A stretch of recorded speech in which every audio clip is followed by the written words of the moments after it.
اشہد ان لا الہ الا اللہ وحدہ لا شریک لہ واشہد ان محمدا عبدہ ورسولہ صلی اللہ علیہ وسلم۔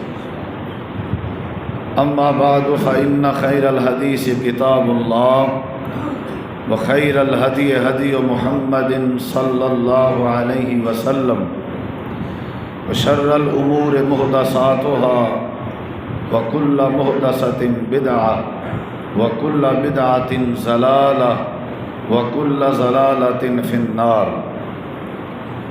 اعوذ باللہ من الشیطان الرجیم، بسم اللہ الرحمن الرحیم۔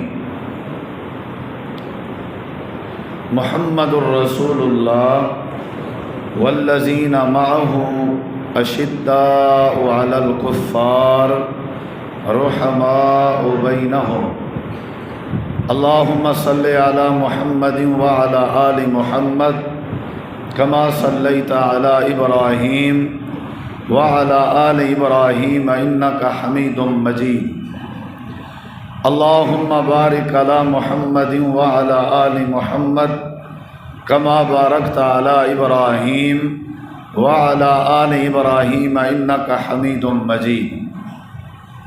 مختصر حمد و صلاۃ کے بعد قرآن حکیم کی ایک آیہ کریمہ کا مختصر سا حصہ آپ احباب کے سامنے تلاوت کیا ہے، جس آیت کریمہ میں اللہ تبارک و تعالی نے جناب محمد الرسول اللہ صلی اللہ تعالی علیہ وآلہ وسلم کے اصحاب کی چند خوبیوں کا ذکر کیا ہے۔ صحابی اسے کہتے ہیں جو ایمان کی حالت میں جناب رسول کریم علیہ الصلاۃ والسلام کی زیارت کرے اور پھر ایمان کی حالت میں فوت ہو۔ صحابی اسے کہتے ہیں جس پہ جہنم کی آگ حرام ہو چکی ہو اور جنت الفردوس جنت رب کی طرف سے واجب ہو چکی ہو۔ صحابی اسے کہتے ہیں جس کا انتخاب رب تعالی نے خود کیا ہو۔ صحابی اسے کہتے ہیں جس کے دل کا امتحان بھی اللہ تعالی نے خود لیا اور پھر ان کے دلوں پہ ایمان کو اللہ تعالی نے خود لکھا ہو۔ تو یہ وہ صحابہ کرام ہیں جن کے بارے میں اللہ تعالی نے ہمیں اہل اسلام کو بعد میں آنے والوں کو یہ تعلیم دی کہ اگر بعد میں آنے والے اپنا کردار اور اپنا ایمان اور اپنا عمل صحابہ کرام کے کردار اور عمل کی طرح بنا لیں گے تو اللہ تبارک و تعالیٰ بعد میں آنے والوں کو ہدایت نصیب کر دے گا، یعنی صراط مستقیم نصیب کر دے گا۔ تو گویا کہ ہمارے لیے ہدایت کا ذریعہ، صراط مستقیم کا ذریعہ، جنت میں داخلے کا ذریعہ صحابہ کرام کا کردار ہے۔ پھر آپ نے فرمایا تھا علیکم بسنتی و سنت الخلفاء الراشدین المہدیین، تمہارے اوپر میری سنت پکڑنا اختیار کرنا لازم ہے اور میرے بعد پھر صحابہ کرام کی سنت، صحابہ کا طریقہ اختیار کرنا وہ تمہارے اوپر لازم ہے۔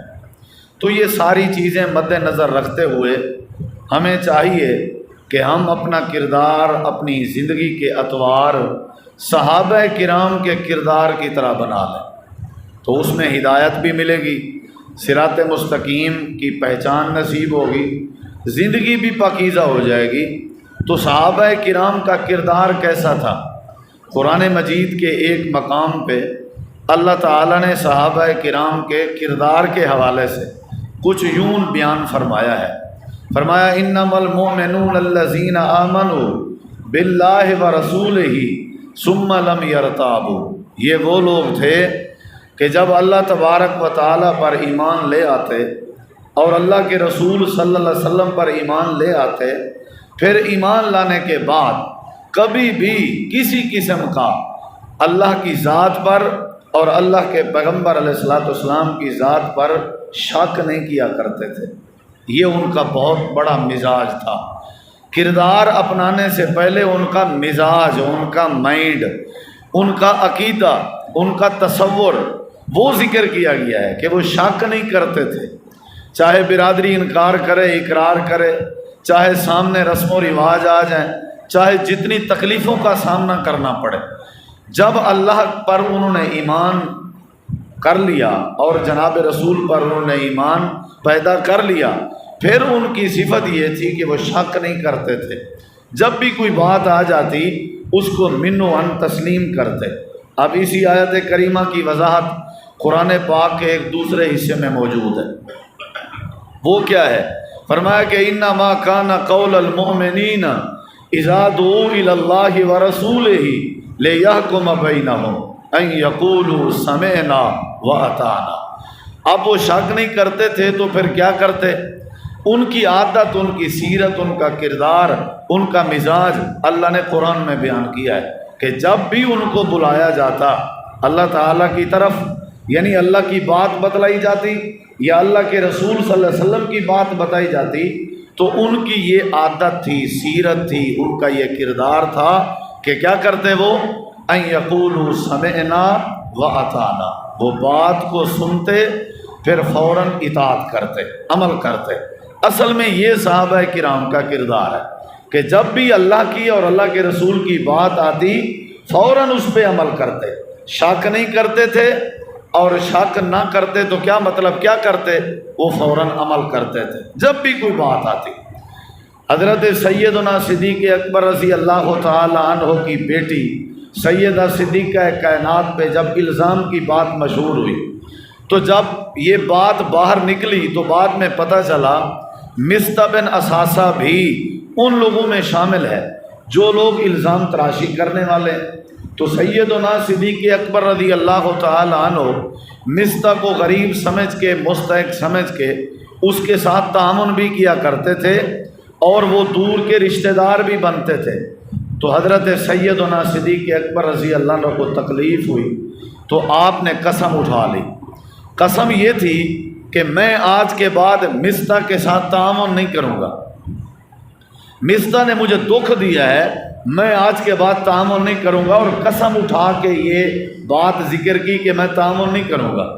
تو اللہ تبارک و تعالی نے سورۃ النور میں، قرآن مجید میں یہ آیت کریمہ نازل فرمائی، اور اللہ نے فرمایا میرے پیغمبر صلی اللہ علیہ وسلم جناب صدیق اکبر رضی اللہ عنہ کو فرما دیں کہ وہ اپنی قسم کو توڑ دیں، قسم کا کفارہ دیں، اور جو تعاون وہ پہلے کیا کرتے تھے وہ اپنا تعاون جاری کر دیں۔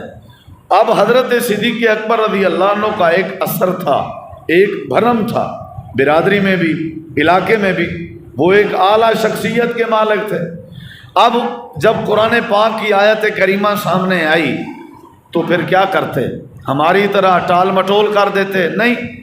ہماری طرح چونکے چنانچے گرچے مگرچے کرتے؟ نہیں۔ تو یہ ایک صحابی کی صفت تھی، ان کا یہ کردار تھا، سیرت تھی کہ جب بھی کوئی اللہ تبارک و تعالیٰ کی بات آتی، قرآن پاک کی بات آتی، حدیث مصطفیٰ کی بات آتی، وہ فوراً عمل کرتے تھے۔ جناب صدیق اکبر رضی اللہ عنہ نے اپنی قسم توڑی، کفارہ دیا، پھر وہ صدقہ تعاون جو ہے وہ جاری کر دیا۔ یہ نہیں سوچا کہ میں بھی، میرا بھی ایک بھرم ہے، میرا بھی ایک اثر ہے، اب چونکہ میں نے بات کر دی ہے لہٰذا اب یہ نہیں ہو سکتا۔ نہیں، ایسی بات نہیں۔ جب بھی اللہ تبارک و تعالیٰ کے قرآن کی آیت آتی یا جب بھی جناب رسول کریم علیہ السلام کی حدیث آتی تو صحابہ کرام کا یہ مزاج تھا کہ وہ فوراً عمل کیا کرتے تھے، اس میں ذرہ برابر بھی دیر نہیں لگاتے تھے۔ یہ صحابہ کرام کا مزاج تھا۔ اور حضرت سیدنا عمر رضی اللہ تعالیٰ عنہ کے بارے میں بھی اس طرح کے بے شمار واقعات موجود ہیں کہ جب ان کے سامنے اللہ تعالیٰ کی بات رکھی جاتی یا جناب رسول کریم علیہ السلام کی بات رکھی جاتی تو وہ فوراً عمل کیا کرتے تھے۔ جب وہ ممبر پہ کھڑے تھے خطبہ ارشاد فرماتے ہوئے انہوں نے یہ بات کر دی کہ آج کے بعد عورتوں کو زیادہ حق مہر نہیں دینا، تو عورتوں میں سے ایک عورت بول پڑی کہ آپ کے پاس کیا دلیل ہے؟ حالانکہ اللہ تعالیٰ تو خزانے اللہ تعالیٰ مال حق مہر زیادہ دینے کا ذکر کر رہا ہے، اور آپ بحیثیت امیر المومنین ہمیں روک رہے ہیں، لوگوں کو روک رہے ہیں کہ عورتوں کو حق مہر زیادہ نہ دیا کریں۔ تو جناب سیدنا عمر رضی اللہ عنہ نے پوچھا اگر یہ بات ہے تو تمہارے پاس دلیل کیا ہے؟ تو انہوں نے پھر اللہ تبارک و تعالیٰ کے قرآن پاک کی آیت کریمہ پڑھی، وَإِنْ أَرَدْتُمُ اسْتِبْدَالَ زَوْجٍ مَكَانَ زَوْجٍ وَآتَيْتُمْ إِحْدَاهُنَّ قِنْطَارًا۔ جب آیت کریمہ پڑھی تو حضرت سیدنا امیر المومنین حضرت عمر رضی اللہ عنہ فوراً فرمانے لگے کہ اصابت امرا وقت عمر سے بھول ہو گئی ہے، عورت سچ کہہ رہی ہے۔ یعنی فوراً اپنے مزاج کو تبدیل کر لینا، کیونکہ جب بندہ کلمہ پڑھتا ہے تو کلمہ پڑھنے کا مقصد ہی یہی ہے، جناب رسول کریم علیہ السلام کی محبت کا مقصد ہی یہی ہے کہ جب اللہ کی بات آ جائے اور اللہ کے رسول کی بات آ جائے تو اس کی تابعداری کرنا۔ آج ہم میں بڑی سستی پائی جاتی ہے، بڑی کوتاہی پائی جاتی ہے۔ ہم ہر معاملے میں پہلے چونکہ چنانچہ اگرچہ مگرچہ ادھر کی بات یعنی بات کو ہم لمبا کرنے کے عادی ہیں، پھر ہم کوشش کرتے ہیں کہیں سے ڈھیل مل جائے، ہمارے مزاج کے مطابق ہمیں کوئی بات بتائے، پھر ہم اپنی مرضی کے جو مولوی حضرات ہیں ان سے کنٹیکٹ کرنے کی کوشش کرتے ہیں، جی یہ بات یوں ہے تو کیا ایسے ہو جائے گا، کیا ایسے ہو جائے گا؟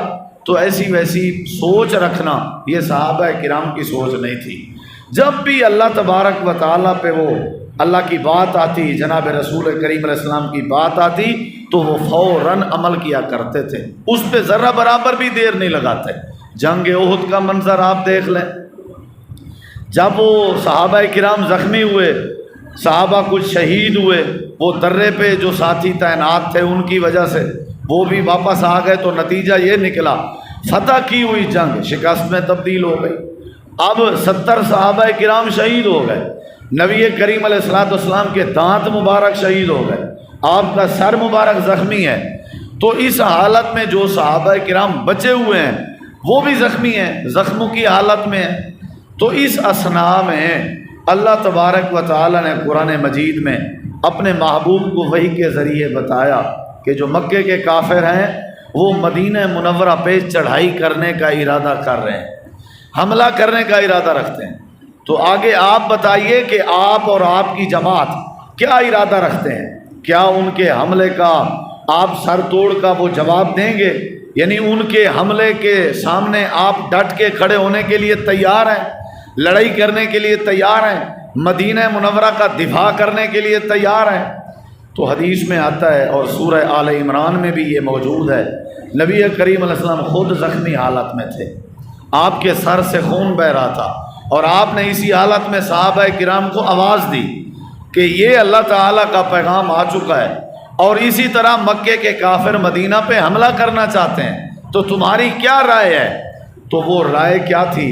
صحابہ کرام دوڑ کے گئے نبی علیہ السلام کی طرف، زخموں کی پرواہ نہیں کی، بھاگ کے جا رہے تھے، دوڑ کے جا رہے تھے۔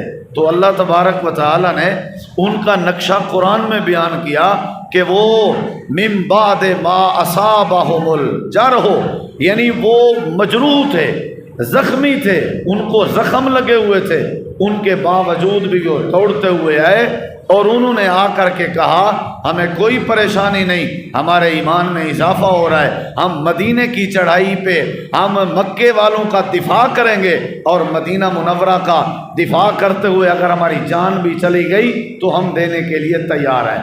یعنی وہ صحابہ تھے جو اپنے زخموں کی، اپنے رشتہ داروں کی، اپنے دوستوں کی، اپنے مزاج کی، کسی چیز کی پرواہ نہیں کرتے تھے۔ یہی نتیجہ تھا کہ اللہ تعالیٰ نے ان کو عزت دی، اللہ نے ان کو برکت دی، اللہ نے ان کو کامیابی کے تاج پہنائے۔ تو یہ گفتگو کا پہلا حصہ تھا جو میں نے آپ کے سامنے ذکر کیا ہے کہ صحابہ کرام کا کردار، ان کی جو سیرت ہے، ان کا جو مزاج ہے، ان کا جو عقیدہ تھا، وہ ہمارے لیے راہ ہدایت کا ذریعہ ہے، سبب ہے۔ تو اگلی بات جو اب میں کرنے لگا ہوں وہ یہ ہے کہ ہم نے زندگی گزارنی ہے صحابہ کرام کی سیرت کی طرح، نماز اسی طرح، روزہ اسی طرح، عقیدہ اسی طرح، کیا خیال ہے؟ معاملات بھی اسی طرح، تجارت بھی اسی طرح۔ اب وہ کس طرح گزارتے تھے اس کا میں نے مختصر صاحب کے سامنے ذکر کر دیا ہے. یہ ان کی زندگی تھی قرآن و حدیث کے حوالے سے، کتاب و سنت کے حوالے سے. اگلی بات جو میں کرنے لگا ہوں وہ یہ ہے، اللہ تعالیٰ فرماتے ہیں محمد الرسول اللہ، محمد صلی اللہ علیہ وسلم اللہ کے رسول ہیں. والذین معہ، اور وہ لوگ جو جناب رسول کریم علیہ السلام کے ساتھ تھے، ساتھی ہیں. وہ کون تھے؟ ان کی کیا عادت تھی، ان کی کیا سیرت تھی، ان کا کیا کردار تھا؟ اشداء علی الکفار، وہ کافروں کے حوالے سے بڑے سخت تھے. وہ کافر جو اللہ کی ذات کے منکر تھے اور اللہ کے پیغمبر علیہ السلام کی بات کا انکار کرتے تھے، جو کافر تھے، مشرک تھے، ان کے بارے میں بڑے سخت تھے. رحماء بینہم، اور ان کی یہ عادت تھی کہ وہ آپس میں ایک دوسرے کے ساتھ بڑے مہربان تھے. ہمارے لیے نمونہ ہے صحابہ کرام کی زندگی، ہدایت کا ذریعہ ہے، نجات کا ذریعہ ہے، صراط مستقیم کی پہچان کا ذریعہ ہے. ایک تو ان کا کردار یہ تھا کہ ان یقولوا سمعنا واطعنا، ایک تو ان کا کردار یہ تھا کہ ثم لم یرتابوا، وہ شک نہیں کرتے تھے بلکہ بات کی اطاعت کیا کرتے تھے. اور یہ تو تھا ان کا عبادات کے حوالے سے، اللہ تبارک و تعالیٰ کی ذات کے حوالے سے، اور یہ تو تھا جناب رسول کریم کی پیروی کے حوالے سے. اب معاملات کے حوالے سے ان کی سیرت کیا تھی، اخلاقیات کے حوالے سے وہ کیسے تھے؟ قرآن کہتا ہے کہ وہ آپس میں ایک دوسرے کے لیے بڑے مہربان تھے. ہم یہ ہیں کہ ہم اطاعت تو کرتے ہیں، یعنی نماز میں، عبادت میں، حج میں، روزے میں، بالکل اسی طرح جس طرح صحابہ کرام کے عمل تھے. لیکن جب معاملات آتے ہیں، اخلاقیات کی بات آتی ہے، معاشرے میں رحم سہم کی بات آتی ہے، ہمسایوں کے حقوق کی بات، والدین کے ادب احترام کی بات، بہنوں اور بھائیوں کے حقوق کی بات، صلہ رحمی اور رشتہ داری کی بات، اس میں ہم تھوڑا سستی کر جاتے ہیں. اس میں ہمیں یہ گھمنڈ ہوتا ہے کہ ہمارے پاس عبادت تو ہے، ہمارے پاس عقیدہ توحید تو ہے، ہمارے پاس صحابہ کرام جیسا مزاج تو ہے، ہمارے پاس صحابہ کرام جیسا عقیدہ تو ہے. صحابہ کرام کی دونوں حوالے سے زندگی دیکھیں، عبادات کے حوالے سے بھی اور معاملات کے حوالے سے بھی، اخلاقیات کے حوالے سے بھی. تو اللہ فرماتا ہے وہ آپس میں بڑے مہربان تھے، ایک دوسرے کے ساتھ اتنی محبت کیا کرتے تھے، اتنی محبت کہ اس کی مثال ہی نہیں ملتی شاید.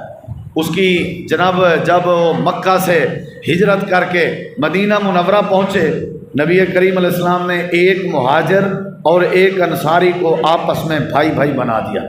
حضرت سعد رضی اللہ عنہ کو حضرت عبد الرحمن بن عوف کا بھائی بنا دیا، سعد بن ربیع، عبد الرحمن بن عوف رضی اللہ عنہ. اب یہ مہاجرین جو سب کچھ قربان کر کے چھوڑ چھڑا کے آئے تھے، اب جب یہاں پہنچے تو نبی کریم علیہ السلام نے بھائی بھائی بنا دیا.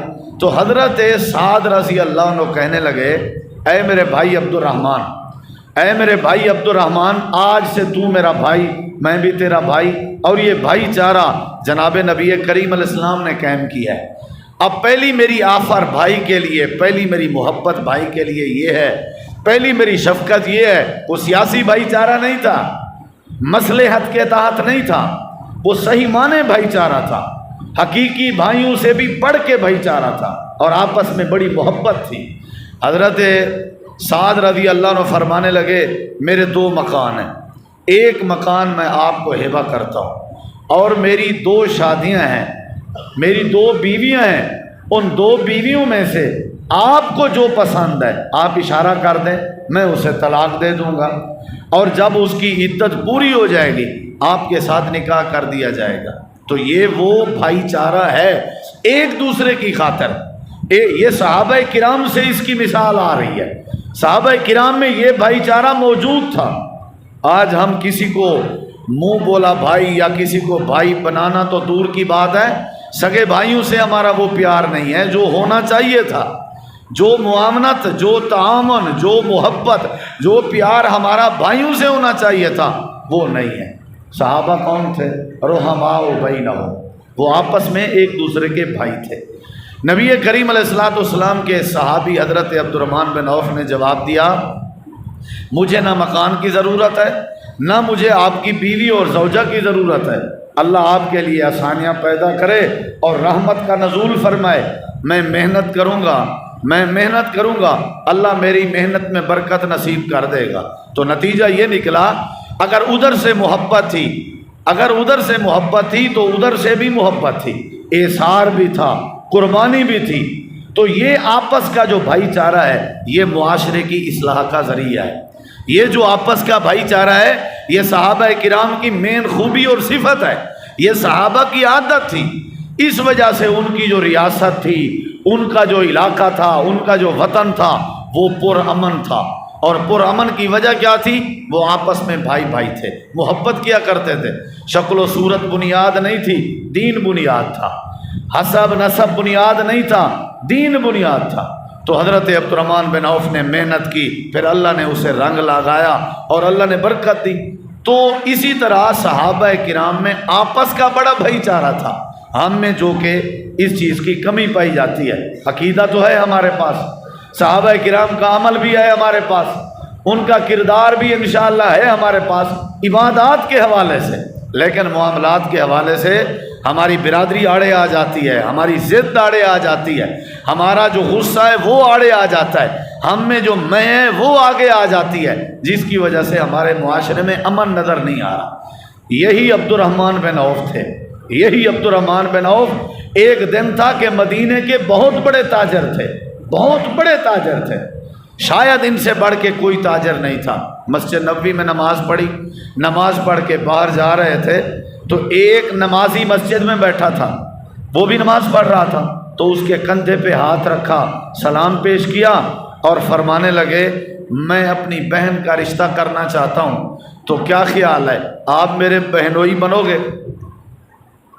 مدینے کے بہت بڑے تاجر ہیں، ایک شخص جو مدینے کی مسجد میں نماز پڑھ رہا ہے اس کے کندھے پہ ہاتھ رکھ کے فرما رہے ہیں میں تجھے بہنوئی بنانا چاہتا ہوں، تو کیا آپ میری بہن کا رشتہ قبول کریں گے؟ پتہ ہے آپ کو یہ کون تھے جن کے کندھے پہ ہاتھ رکھ کے اپنی بہن کے رشتے کی آفر کی اور بہنوئی بنانا چاہا؟ یہ حضرت سیدنا بلال حبشی رضی اللہ عنہ تھے۔ اتنا بڑا تاجر مدینے کا، اتنا بڑا تاجر، یہ ہے بھائی چارے کی مثال، کوئی رنگت بنیاد نہیں، کوئی اونچا اور نیچا بنیاد نہیں۔ تو یہ چیز اگر ہم میں آ جائے تو ہم انشاءاللہ نکھر سکتے ہیں، ہم نکل سکتے ہیں، ترقی بھی آ سکتی ہے، امن بھی آ سکتا ہے۔ وہی ماحول جو صحابہ کا تھا اللہ ہمیں بھی نصیب کر سکتا ہے۔ ہم بس جو نمازی ہیں وہ نماز میں ہی مصروف ہیں، اور جو معاملات میں مصروف ہیں ان کو نماز کی فکر نہیں، جو نماز میں مصروف ہیں ان کو معاملات کی فکر نہیں۔ ساری چیزیں اسلام نے ذکر کی ہیں، صلہ رحمی بھی ہے، بیمار کی تیمارداری بھی ہے، کسی مسلمان میت کے جنازے میں شرکت بھی ہے، مسکرا کے ملنا صدقہ قرار دیا گیا ہے، رستے سے خاردار چیز کو ہٹانا ثواب ذکر کیا گیا ہے۔ یہ ساری اخلاقیات اور معاملات کی چیزیں جو ہیں اس کا بڑا فائدہ ہوگا۔ صحابہ کرام مہاجرین جب آئے مدینہ میں تو باغات اگانے کا انہوں نے ارادہ کیا۔ نبی علیہ السلام نے فرمایا اگاؤ باغات۔ انہوں نے کہا جی انصاریوں کو آپ فرما دیں وہ بھی ہمارے ساتھ محنت کریں، تو آپ نے فرمایا نہیں، انصاریوں نے ہماری مدد کی، ہم جو ہے وہ انصاریوں کو شامل نہیں کریں گے، محنت آپ نے کرنی ہے، باغات کو اگانے میں محنت آپ نے کرنی ہے، دیکھ بھال آپ کی ذمہ داری ہے، لیکن جب باغات کی چنائی کا موقع آئے گا، پک جائیں گے، تو تب باغات میں ان کا بھی آپ کی طرح برابر حصہ ہوگا۔ یہ بھائی چارہ تھا، محنت مہاجرین نے کی، بدلہ تقسیم کیا گیا۔ آج یہی ہمارا مسئلہ ہے، کچہری، عدالتیں، یہ معاملات کے سب کچھ بھرا ہوا ہے، اس کی وجہ یہی ہے۔ پھر ایک دفعہ میرے نبی پاک نے ارادہ کیا کہ انصاریوں کو مدینے کی زمین دی جائے، کچھ زمین دی جائے۔ آپ نے بلایا، آپ نے مدد کی، اے انصار آپ نے مدد کی، محبت کی، میں کچھ زمینیں دینا چاہتا ہوں۔ تو انصار نے کہا کیا اس طرح کی زمینیں آپ مہاجرین کو بھی دے رہے ہیں؟ آپ نے فرمایا نہیں۔ انصار نے کہا اگر آپ ان کو نہیں دے رہے تو ہم بھی لینے کے لیے تیار نہیں ہیں، ہم اس وقت تک نہیں لیں گے جب تک آپ مہاجرین بھائیوں کو نہیں دیں گے۔ آج ہمارا باپ ہمیں چھوٹا ہونے کی وجہ سے ساری جائیداد زندگی میں دے رہا ہے، ہم نے کبھی جرات نہیں کی کہ بابا جی آپ کی اور اولاد بھی ہے، آپ اولاد میں برابر کی تقسیم کیوں نہیں کرتے؟